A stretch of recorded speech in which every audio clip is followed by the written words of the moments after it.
আসসালামু আলাইকুম everyone, welcome back to my channel Sadia Sultana's cooking world.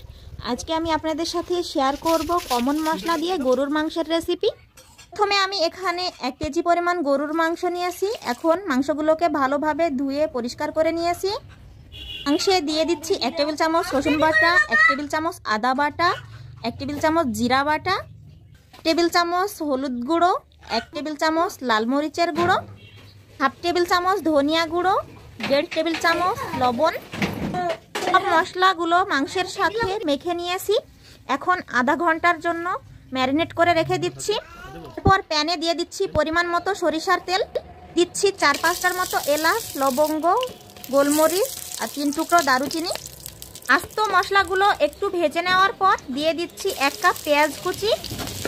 পেঁয়াজ ভাজার পর বাদামি রঙের হয়ে গেলে দিয়ে দিচ্ছি আগে থেকে ম্যারিনেট করে রাখা গরুর মাংস। মাংসগুলো এখন ভালোভাবে কষিয়ে নিতে হবে। তেলের মধ্যে মাংসগুলো একটু নাড়াচাড়া করে নেওয়ার পর দিয়ে দিচ্ছি জয়ত্রী আর জয়ফল। হাতের সাহায্যে জয়ত্রী জয়ফল একটু গুঁড়ো করে দিয়ে দিলাম। তারপর দিয়ে দিলাম তেজপাতা। একটু নেড়ে কষিয়ে নিচ্ছি। মাংস কষানোর সময় আমি কোনো পানি ব্যবহার করিনি। এখন ঝোলের জন্য পানি দিয়ে দিলাম। ঢাকনা খুলে একটু পরপর নাড়াচাড়া করে দিচ্ছি।